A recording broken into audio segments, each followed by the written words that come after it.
अस्सलाम वालेकुम dear students, today we start lecture 9th class math exercise 5.4 last exercise unit 5 की हम start कर रहे हैं। इसमें हमें क्या गिवन है कि पॉलिनोमियल क्यूबिक पॉलिनोमियल गिवन है, तो उसको हमने फैक्टराइज करना है। उसको फैक्टराइज करने का मतलब क्या है कि आपने उसके फैक्टर बनाने हैं और by factor theorem. Factor theorem आपको कैसे पता चलेगा? फैक्टर थ्योरम हमने लास्ट एक पढ़ा हुआ है कि उसमें क्या होता है कि एक पॉलिनोमियल का कोई फैक्टर हो तो वो उसका रिमाइंडर ज़ीरो देता है। रिमाइंडर ज़ीरो देता है मतलब कि उसको अगर हम पॉलिनोमियल में पुट करें तो उसके पास उसकी जो रिमाइंडर आएगा वो ज़ीरो आएगा, तो हम कह सकते हैं it is a factor of this polynomial. ठीक है, तो इसमें थोड़ी सी एक चीज़ आपने याद रखनी है कि क्यूबिक पॉलिनोमियल में जो कांस्टेंट वैल्यू होगी उसको हम पी से रिप्रेजेंट करेंगे और जो क्यूब वेरिएबल एक्स क्यूब का क्या नाम है कोफिशिएंट होगा उसको हम क्यू से रिप्रेजेंट करेंगे। और पहले इन दोनों कॉन्स्टेंट्स के हम पॉसिबल फैक्टर निकालेंगे, यानी कि पॉसिबल फैक्टर वो जो उसको पूरा डिवाइड कर दे, यानी कि उसका रिमाइंडर जीरो आए। पॉसिबल फैक्टर निकालने के बाद फिर हमें पता है कि पॉलिनोमियल वो होती है पी बाई क्यू की फॉर्म में, तो फिर पी बाई क्यू के हम पॉसिबल फैक्टर निकालेंगे और देन उन पॉसिबल फैक्टर्स को हम बारी बारी पॉलिनोमियल में पुट करेंगे। जो जो रिमाइंडर जीरो देता जाएगा वो उसका फैक्टर होगा, देन हम लास्ट पे लिख देंगे। और एक चीज़ यहाँ पे आपको बताऊँ कि अगर आप देखें ये हमारे पास x+1 है, ठीक है, इक्वल टू जीरो, ये इसका फैक्टर होगा। और अगर इसकी x की वैल्यू क्या होगी? -1। इसका मतलब ये है कि अगर आप पॉलिनोमियल में -1 पुट करते हैं, पॉलिनोमियल में -1 पुट करते हैं तो उसका अगर जीरो रिमाइंडर आता है तो जब आपने उसका फैक्टर लिखना है, फैक्टर क्या होगा? x+1। अगर आप 1 पुट करते हैं तो फैक्टर क्या होगा? x-1। तो लेट्स स्टार्ट क्वेश्चन नंबर 1। इसका थोड़े से लॉन्ग क्वेश्चन ज़रूर है लेकिन आपने इससे घबराना नहीं है, लेकिन ये आसान है। जस्ट क्वेश्चन नंबर 1 हम स्टार्ट करते हैं। क्वेश्चन नंबर 1 हमें गिवन है x³ - 2x² - x + 2। अब अगर इसको पॉलिनोमियल लिखें हम p of x = x³ - 2x² - x + 2। तो इसमें अगर आप देखें हमारे पास p जो होगा वो हमारे पास क्या होगा? p = 2। मैंने आपको पहले बताया कांस्टेंट टर्म्स को p से रिप्रेजेंट करेंगे और p के हमारे पास जो पॉसिबल फैक्टर्स आएंगे वो हमारे पास क्या आएंगे? दो पॉसिबल फैक्टर्स आएंगे इसके। यहाँ पे अब मैं लिख रहा हूँ, नेक्स्ट में इसके शॉर्टकट यूज़ करूँगा। पॉसिबल फैक्टर = +-1 और +-2। याद रखें दोनों में हमने लिखना है, प्लस माइनस दोनों में। उसके बाद q हमारे पास क्या होगा? q = वो क्यूबिक के कोफिशिएंट 1। तो इसके अगर आप देखें इसके पॉसिबल फैक्टर हमारे पास क्या होंगे? इसके पॉसिबल फैक्टर एक ही बन रहा है, +-1। तो ये तो अलग-अलग इनके पॉसिबल फैक्टर्स हो गए। अब हमने पॉलिनोमियल हमारे पास जो होगा वो हम किस तरह लिखेंगे कि p of x possible factor of p of x will be possible factor from, कहाँ से हम इसको लेंगे? फ्रॉम p of q, क्योंकि पॉलिनोमियल p of q की फॉर्म में होती है। तो इसके जो पॉसिबल फैक्टर्स होंगे अगर आप देखो इसको q से डिवाइड करेंगे यही वैल्यू आएंगे, तो +-1 देन +-2। अब इनको आपने बारी बारी पॉलिनोमियल में पुट करना है और इसका रिमाइंडर निकालना है। जो जो रिमाइंडर आता जाएगा मैं लास्ट पे उसको लिखूंगा कि ये इसके फैक्टर्स है। तो स्टार्ट करते हैं। सबसे पहले 1 पुट करते हैं। p of 1 = देखिए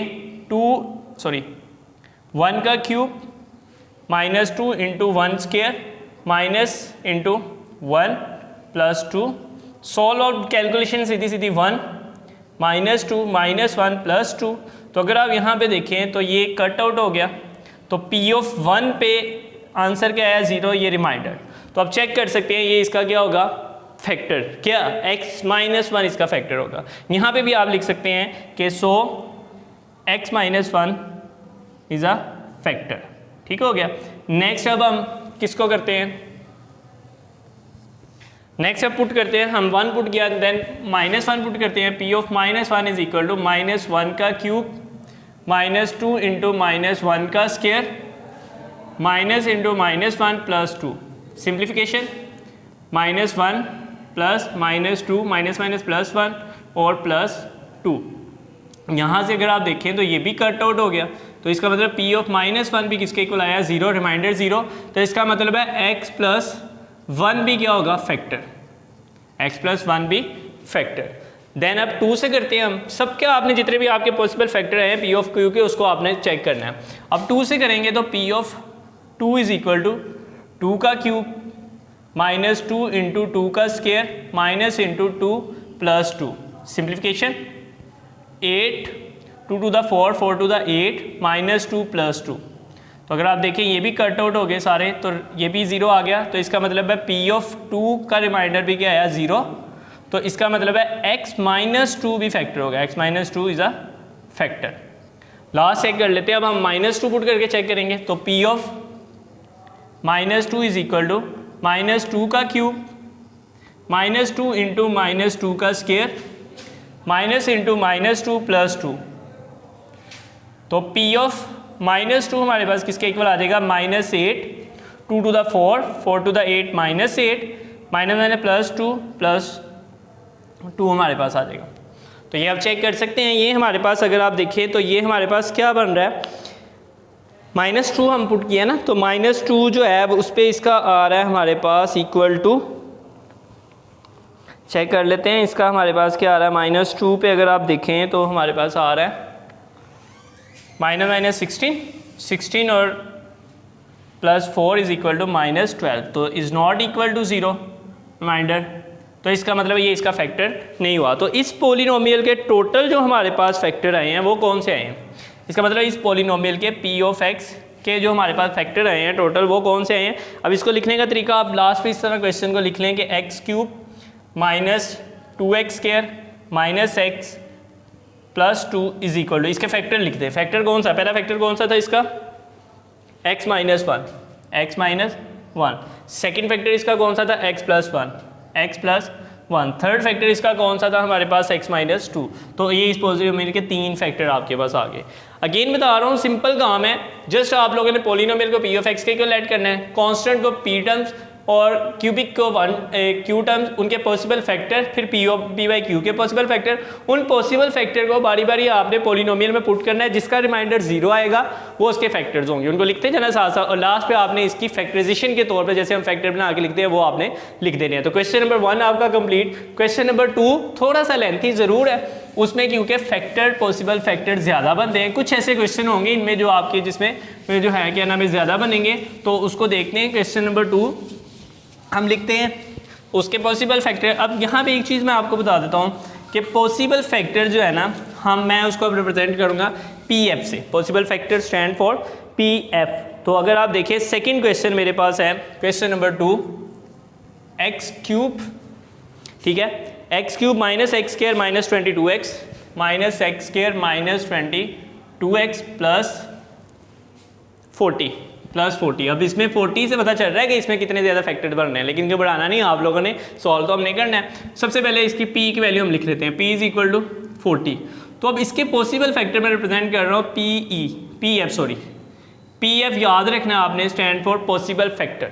वो हमारे पास क्या आ रहा है, प्लस माइनस 1 भी आएगा, प्लस माइनस 2 भी आएगा, प्लस माइनस 4 भी आएगा, प्लस माइनस 5 भी आएगा, प्लस माइनस 8 आ जाएगा, ठीक है, प्लस माइनस 8 के बाद क्या आ जाएगा, 10 आ जाएगा। ये प्लस माइनस हमारे पास कितने इसके पॉसिबल फैक्टर बन रहे हैं, 1 2 4 10, उसके बाद एक और बन रहा है हमारे पास प्लस माइनस 20 अपने के अलावा, ठीक है, प्लस माइनस 20। ये इसके पॉसिबल फैक्टर बन रहे हैं 1 2 3 4 5 6 7, यानी कि 7 टू द 14 वैल्यूज़ हमने चेक करनी है, घबराना नहीं है, करना है हमने इसको। जितना करेंगे उतनी प्रैक्टिस आपकी अच्छी होगी। Then Q is equal to हमारे पास क्या है, 1, वो तो 1 है, तो इसके पॉसिबल फैक्टर अगर आप देखें तो वो सिंपल हमारे पास क्या होंगे, प्लस माइनस 1। तो फिर इस लिहाज से possible factor of P of x क्या होगा हमारे पास, possible factor of P of x हमारे पास कितने बनेंगे, P of x is equal to P by Q की फॉर्म में होता है, तो वो हमारे पास यही वैल्यू दोबारा आ जाएंगी, plus minus 1 plus minus 2 then plus minus 4 then plus minus 5 and then plus minus 8 then plus minus 10 then plus minus 20। तो स्टार्ट करते हैं पहले से 1 से, P of 1 is equal to 1 का क्यूब माइनस 1 का स्क्वायर माइनस 22 1 प्लस 40। कैलकुलेशन है ज़्यादा से ज़्यादा 1 माइनस 1 माइनस 22 प्लस 40, ठीक है। तो अगर आप इसकी कैलकुलेशन सॉल्व करें तो अगर आप देखें ये हमारे पास क्या बनेगा, 40 प्लस 1 41, ठीक है, 41 माइनस 23 41 में से 23 हम सब्ट्रैक्ट करें, कैलकुलेशन अब आपकी ज़्यादा यूज़ होनी है, तो आपने 41 माइनस 23, तो ये आपके बन गया 18। इसका मतलब ये इसका फैक्टर नहीं है, इज़ नॉट इक्वल टू 0, ठीक है। देन -1 से चेक करते हैं, P of -1 is equal to -1 का क्यूब -1 इंटू -1 का स्क्वायर -22 इंटू -1 प्लस 40, ठीक है। तो इसका अगर आप देखिए -1 माइनस प्लस 22 प्लस 40, चेक कर लेते हैं। ये अगर -2 बनेगा और ये बनेगा 40 20 60 62 और ये बन जाएगा 60, इज़ नॉट इक्वल टू 0, ये भी इसका फैक्टर नहीं है। नेक्स्ट हम चेक कर लेते हैं इसके बाकी फैक्टर्स कौन कौन से बन रहे हैं, ठीक है। उसके लिए अगर आप देखें तो यहाँ पे हम करते हैं P ऑफ 1 हो गया क्लियर, 2 से P of 2 is equal to 2 का क्यूब माइनस 2 का स्क्वायर -22 इंटू 2 प्लस 40, तो 2 का क्यूब 8 -2 टू द 4 -44 प्लस 40, ये कुछ लग रहा है 48 -48 इज़ इक्वल टू 0, रिमाइंडर। इसका मतलब रिमाइंडर इसका बन गया हमारे पास x minus 2 is a factor, ठीक है, x minus 2 is a factor. अब नेक्स्ट माइनस से चेक कर लेते हैं, P ऑफ -2 का क्यूब माइनस इंटू -2 का स्क्वायर -22 इंटू -2 प्लस 40, चेक करते हैं -8 माइनस प्लस 2 टू द 4, ठीक है, तो -4 माइनस प्लस 44, ठीक है, प्लस 40। अब चेक कर लेते हैं इसका भी, तो अगर आप देखें यहाँ पे हमारे पास क्या आएगा कि 40 माइनस ये हो गया -12 और प्लस हमारे पास क्या हो गया 84। इसका मतलब है हमने 84 में से माइनस करना है 84 -12, तो ये हमारे पास आ गया जी -12, ये हमारे पास आ गया 72, इज़ नॉट इक्वल टू 0, तो ये भी इसका फैक्टर नहीं है। नेक्स्ट चेक करते हैं हम, अब 2 भी कंप्लीट हो गया, अब 4 है, 4 के साथ P of 4 is equal to 4 का क्यूब देन -4 का स्क्वायर -22 इंटू 4 प्लस 40, ठीक है। तो 4 का क्यूब हमारे पास क्या होगा, 4 4 द 16, 64 माइनस 16 माइनस 88 प्लस 40, तो कर लेते हैं 64 प्लस 40 104 माइनस 88 एंड 16 88 एंड 16, तो ये हमारे पास बन गया 104 माइनस का 104 इक्वल टू 0 आ गया, रिमाइंडर, ठीक है। तो इसका मतलब है x minus 4 is a factor, ठीक हो गया। नेक्स्ट अब -4 से हम स्टार्ट करते हैं, P of -4 is equal to -4 का क्यूब -4 का स्क्वायर -22 इंटू -4 प्लस 40, तो इसका -64 ही आएगा, जाहिर सी बात है, इसका -16 आएगा, इसका बस प्लस 88 आ जाएगा और प्लस 40 आ जाएगा। तो अब अगर इसको देखें हम, तो ये बन रहा है 64 प्लस 16 80, लेकिन माइनस का, और प्लस 88 प्लस 40, ये हमारे पास क्या बन रहा है 128। सब्ट्रैक्ट करते हैं 128 में से -80, तो ये 48 is not a factor because is not equal to 0। 4 complete हुआ, अब 5 के साथ हम करते हैं इसको, P of 5 is equal to 5 का क्यूब -5 का स्क्वायर -22 इंटू 5 प्लस 40, ठीक है। तो देखिए 5 का क्यूब हमारे पास 125 आ जाएगा, -25 माइनस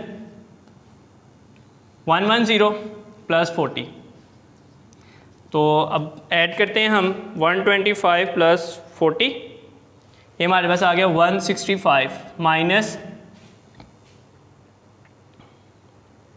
110 प्लस 25 इक्वल टू -135, तो ये हमारे पास आ जाएगा 030 इज़ नॉट इक्वल टू 0, ये भी फैक्टर नहीं है। अब माइनस का चेक कर लेते हैं, P of -5 is equal to -5 का क्यूब माइनस इंटू -5 का स्क्वायर -22 इंटू -5 प्लस 40, तो अगर आप देखें -125 -25 और प्लस 110 प्लस 40, इसको सॉल्व आउट कर लेते हैं।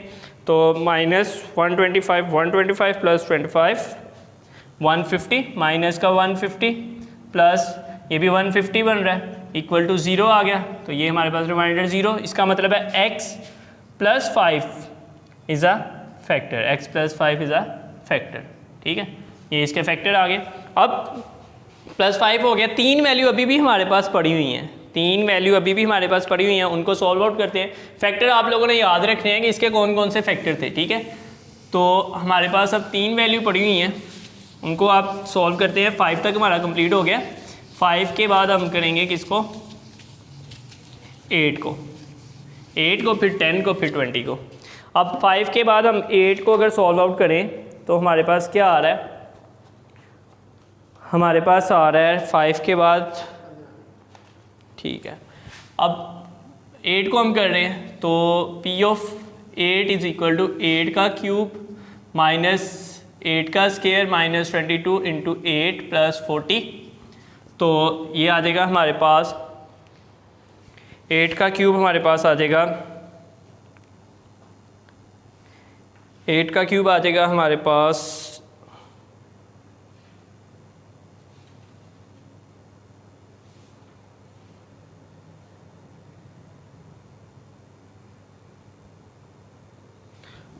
512, उसके बाद स्केयर हमारे पास क्या आएगा इसका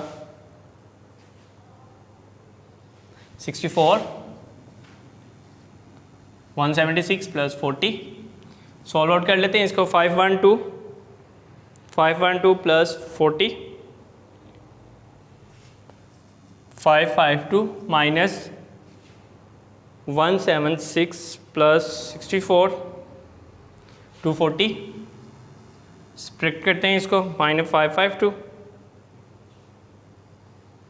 ये आ गया -312 प्लस का, इज़ नॉट इक्वल टू 0।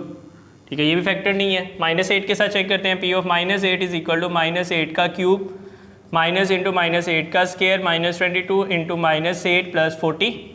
ठीक है, तो ये हमारे पास हो जाएगा -512, ठीक है, और -64 प्लस का 176 प्लस 40। तो इसको अगर आप करते हैं 512 प्लस 64 इज इक्वल आ गया -576 प्लस 176 प्लस 40 इज इक्वल आ गया 216। तो इसको सब्ट्रैक्ट करते हैं, -576 ये आ गया -360, ये भी इसका फैक्टर नहीं है। ठीक है, इक्वल टू 0 नहीं है। तो अब आप लोगों ने क्या करना है, अब बाकी जो आपके हैं वो भी आपने चेक कर लेना है इसके पॉसिबल फैक्टर है या नहीं है। यानी कि हमारे पास दो ही वैल्यू रह गई हैं, +-10 और +-20। वो भी इसी तरीके से आपने इसके पॉसिबल फैक्टर देख लेने हैं। तो अगर इसके जो जो पॉसिबल फैक्टर्स होंगे आपने सिर्फ आगे क्या करना है, x³ minus x² minus 22x plus 40 is equal to, अब इसके कुछ पॉसिबल फैक्टर मैंने निकाले हुए थे, वो हम देखते हैं कौन कौन से हमने निकाल के रखे हुए थे, उनको हम इस पर लिख देंगे कि इसके यही वाले पॉसिबल फैक्टर हैं। x-2 x+4 x+5, x-2 x+4 and x+5। देखिए दो यहाँ पे भी आपको नज़र आ रहे होंगे, x-4 और x+5, और एक पीछे हमने निकाला था x-2। और एक चीज़ याद रखें कि आपने इसको लॉन्ग कंटिन्यू नहीं करना। किस तरह आपको पता चलेगा कि इन क्यूबिक पॉलिनोमियल के फैक्टर्स यहाँ पे हमारे ख़त्म हो गए हैं। हालांकि हमारे तक देखिए 6-7 वैल्यू थी, लेकिन मैंने 3 फैक्टर्स तक एक निकाल के आपको दिखाया। क्यूबिक है ना, तो क्यूबिक के टोटल कितने फैक्टर होंगे, 3। जैसे क्वाड्रेटिक इक्वेशन के टोटल फैक्टर बनते हैं 2। तो जहाँ पे आपके 3 फैक्टर आ गए, आगे आपने 1-2 चेक कर लेना है, उसके बाद ख़त्म कर देना है, क्योंकि फैक्टर बनने ही नहीं है। क्यूबिक के 3 फैक्टर ही बनते हैं, इतनी वैल्यू लंबा क्वेश्चन करने की ज़रूरत नहीं है आपको। मैंने आपको फिर भी 2-3 इसलिए करवाए कि आपका कॉन्सेप्ट क्लियर हो जाए कि सर ने आगे क्यों नहीं करवाए। आगे इसलिए नहीं मैंने किए क्योंकि मेरे 3 फैक्टर कंप्लीट हो गए थे। 3 फैक्टर कंप्लीट, तो इसका मतलब है इसके आगे फैक्टर्स नहीं होंगे। तो इंशाल्लाह ताला नेक्स्ट लेक्चर में हम आगे इसके क्वेश्चन स्टार्ट करेंगे, वो भी इसी तरीके से हैं। लेकिन अब आपको एक चीज़ कंसेप्ट क्लियर होनी चाहिए कि फैक्टर 3 बनते हैं, तो फिर आपको ये क्वेश्चन लेंथी नहीं लगेगी। जब 3 फैक्टर कंप्लीट, आगे सॉल्व करने की ज़रूरत ही नहीं है। तो नेक्स्ट लेक्चर में इंशाल्लाह ताला मिलते हैं। अल्लाह हाफिज़।